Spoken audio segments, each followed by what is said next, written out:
आज मी तुम्हाला ब्लाउजला फिटिंग कशी करायची ते दाखवणार आहे।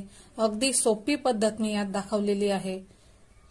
म्हणजे तुम्हाला ही पद्धत जर वापरली तर फिटिंग करायला काहीही प्रॉब्लेम होणार नाही। म्हणजे जरी तुम्ही नवीन शिकणारे असाल किंवा तुम्ही नेहमीच्या जरी ब्लाउज शिवणारे असाल तरी देखील हा व्हिडिओ तुम्हाला खूप उपयोगी पडू शकतो। त्यामुळे तुम्ही हा व्हिडिओ स्किप न करता पूर्ण बघा, म्हणजे तुम्हाला कुठलाही पार्ट तुम्ही व्हिडिओचा मिस करणार नाहीत। तर चला व्हिडिओला सुरुवात करण्यापूर्वी जर तुम्ही माझ्या चॅनलवर नवीन असाल तर माझ्या चॅनलला लाईक आणि सबस्क्राइब करायला विसरू नका आणि समोरील बेल आयकॉनवर क्लिक करा। त्यामुळे यापुढे मी जे नवनवीन व्हिडिओ माझ्या चॅनलवर तुमच्यासाठी अपलोड करेल त्याचं नोटिफिकेशन तुम्हाला मिळत राहील आणि कुठलाही व्हिडिओ तुम्ही मिस करणार नाहीत। तेव्हा चला जास्त वेळ वाया न घालवता आजच्या व्हिडिओला सुरुवात करूया। इथे बघा मी माझं हे ब्लाउज शिवून झालेलं आहे। आता फिटिंग फक्त बाकी आहे। तर फिटिंगसाठी मार्किंग कशा प्रकारे करायची, त्यासाठी माप कसं घ्यायचं, जर तुमच्याकडे एखाद्या कस्टमरचं ब्लाउज असेल तर त्यावरून जर तुम्हाला माप घ्यायचं असेल फिटिंगला तर ते कसं घ्यायचं ते मी आता तुम्हाला आधी दाखवणार आहे। नंतर यावर मी मार्किंग तुम्हाला दाखवणार आहे। इथे बघा सगळ्यात आधी कमरेसाठी मी माप कसं घ्यायचं ते तुम्हाला दाखवते। ही बघा ही आपली इकडच्या बाजूला म्हणजे उजव्या साईडला ही जी आय पट्टी असते, जर तुम्ही डाव्या साईडला लावत असाल तर ती आय पट्टी आपण घ्यायची असते आणि जिथे आपण आय पट्टी ही जॉइंट आपली असते म्हणजे एवढा पार्ट आपण जेवढी पट्टी घेतलेली आहे तेवढा पार्ट सोडून आपल्याला इथून माप घ्यायचं असतं। तर मेजर टेप अशा प्रकारे आपल्याला ठेवायचा आहे आणि संपूर्ण माप आपण अशा प्रकारे घ्यायचं असतं। हे बघा आता इथे मी तुम्हाला घेऊन दाखवते।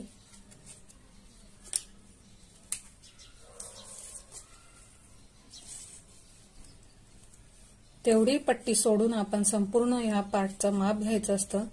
तर इथे बघा इथे कमरेचं माप आहे 36, 2 पॉइंट वर आहेत, तेवढ्या पॉइंटने काहीही फरक पडत नाही। 36 हे कमरेचं माप आहे। आता मी तुम्हाला छातीचं माप कसं घ्यायचं ते दाखवते। छातीचं माप घेण्यासाठी आता जे कोणतंही मापाचं ब्लाउज असेल ते अशा प्रकारे ठेवून घ्यायचं असतं आणि ही जी हुक किंवा आपण ज्या वेळेला जर लूक पट्टीकडनं जर आपण माप घेत असाल तर एवढी पट्टी सोडून मग माप घ्यायचं, पण ज्या वेळेला हुक पट्टीकडून आपण माप घेतो तर ती पट्टीच्या ह्या टोकापासून आपण माप घ्यायचं असतं आणि अशा प्रकारे ह्या पॉइंट पर्यंत आपण ते माप घ्यायचं असतं।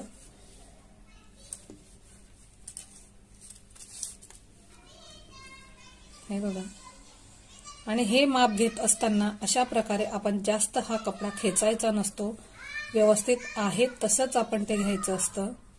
जर तुम्ही जास्त अशा प्रकारे जर खेचून माप घेतलं तर ते तुमच्या फिटिंगच्या मापापेक्षा जास्त भरेल, म्हणून अशाच प्रकारे ते आपण ठेवायचं असतं।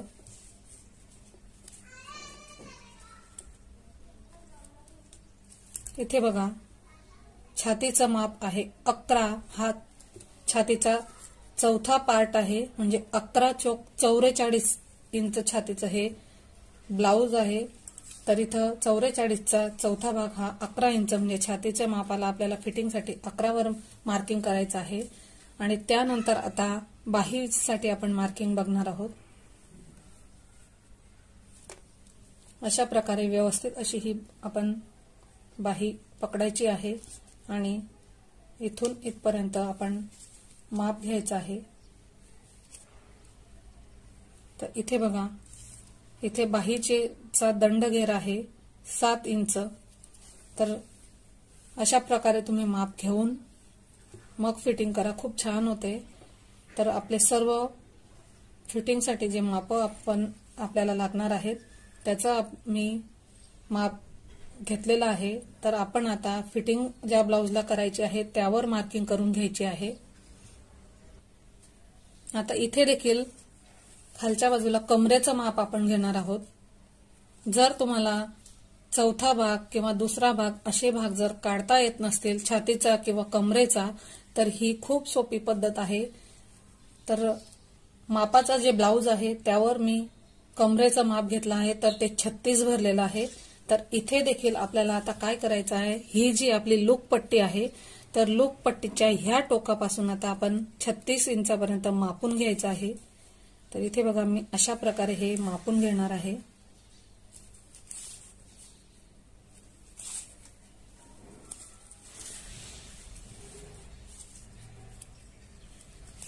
तर हे पहा, इथपर्यंत हे 36 इंच आलेलं आहे। तर ह्या 36 पॉइंटला आपण मार्किंग करून घ्यायचं आहे, म्हणजे जेणेकरून आपण पुढचं जे माप घेणार आहोत ते आपलं लक्षात होईल। हे बघा अशा प्रकारे मार्किंग करून घ्यायचं आहे आणि नंतर मग मार्किंग केलेल्या भागापासून आपल्याला जेवढा कपडा शिल्लक आहे तो मापायचा आहे। तर इथे बघा हा कपडा आहे 8 इंच। मी इथं मार्जिनसाठी 2 इंचचा कपडा एक्स्ट्रा घेतलेला आहे, कारण ह्या कस्टमरचं जे ब्लाऊज आहे त्यांना मार्जिनला जास्त कपडा लागतो, म्हणजे वयस्कर व्यक्तीचं आहे। तुम्ही 1.5 इंच देखील मार्जिन घेऊ शकतात। तर इथे बघा हे 8 इंच भरलेलं आहे। तर आता आपण सगळ्यात आधी इथे खालच्या बाजूला कमरेला आपल्याला माप टाकायचं आहे। तर आपलं हे जे 8 इंच भरलेलं आहे त्याला आपण आता सगळ्यात आधी हाफ मध्ये फोल्ड करायचं आहे। जर तुम्हाला तसं डायरेक्टली जमत नसेल तर अशा प्रकारे मेजर टेपवर तुम्ही हाफ मध्ये फोल्ड करायचं आहे। 8चा दुसरा भाग म्हणजे 4 इंच, म्हणजे 8चा हाफ हे 4 इंच आणि 4चा पुन्हा आपल्याला हाफ करायचा आहे, कारण आपला हा 4 फोल्डचा तो कपडा। तर 4चा हाफ म्हणजे 2 इंच। तर इथे आपल्याला 2 इंचावर मार्किंग करून घ्यायचं आहे। मार्किंग करताना देखील आपली ही जी शिलाई असते त्या शिलाईपासून, म्हणजे आपण दाब शिलाई जी दिलेली असते तिथून आपल्याला आपलं जेवढं काही माप असेल ते आपण मार्क करून घ्यायचं आहे। इथे मी 2 इंचावर मार्किंग करून घेतलेलं आहे। आता इथे छातीच्या फिटिंगसाठी जे मार्किंग आपल्याला करायचं आहे तर ते ही मी हुक पट्टी आहे, तर हुक पट्टीला आपल्याला इथून घ्यायचं आहे। तर इथे 44 इंच छातीचं हे ब्लाऊज आहे, तर 44चा चौथा भाग म्हणजे 11 इंच। तर इथे 11 इंचावर मी मार्किंग करून घेणार आहे।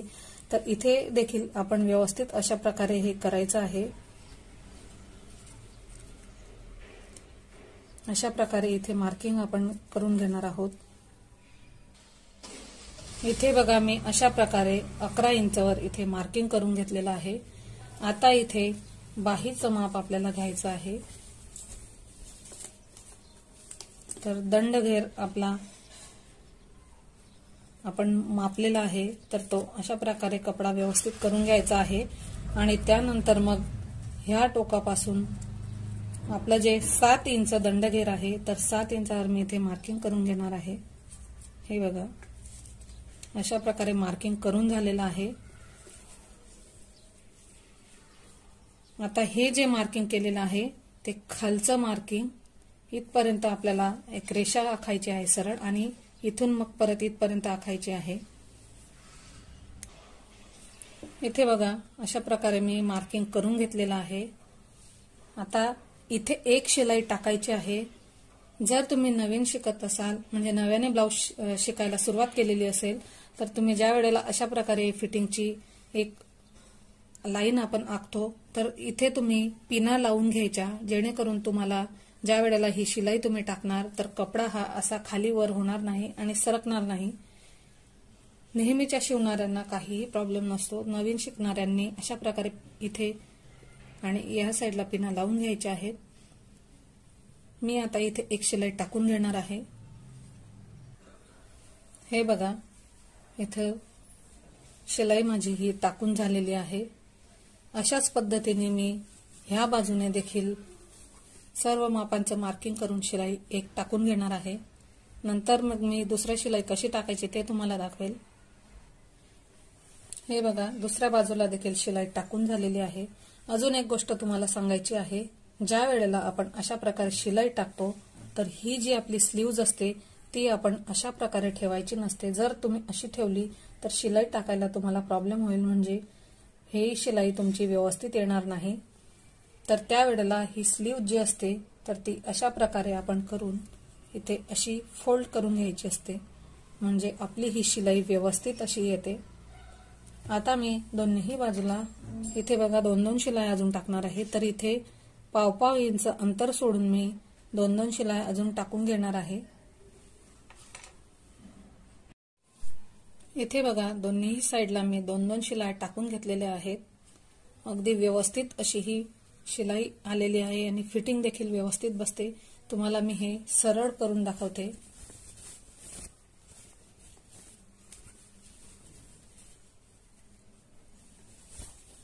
हे बघा, हा पार्ट देखील बघा तुम्ही व्यवस्थित असा आलेला आहे, म्हणजे खाली वर हे दोन्ही पार्ट झालेले नाहीत। यावर देखील तुमची फिटिंग अवलंबून असते, म्हणजे शिलाई ही जर तुमची खाली वर आली तरी देखील थोडा फरक पडू शकतो।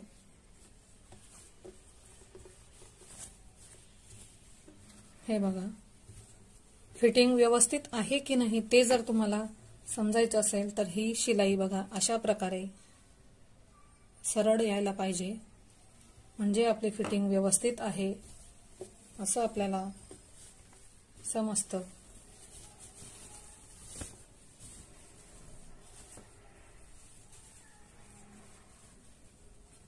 हे बघा, या बाजूची देखील शिलाई व्यवस्थित आहे।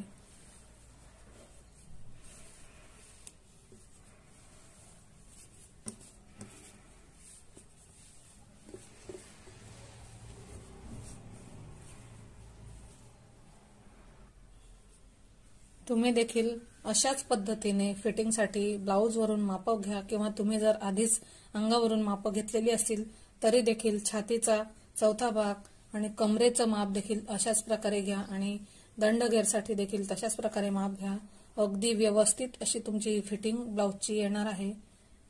फिनिशिंग देखील खूप छान येते अशा पद्धतीने जर तुम्ही घेतलं तर।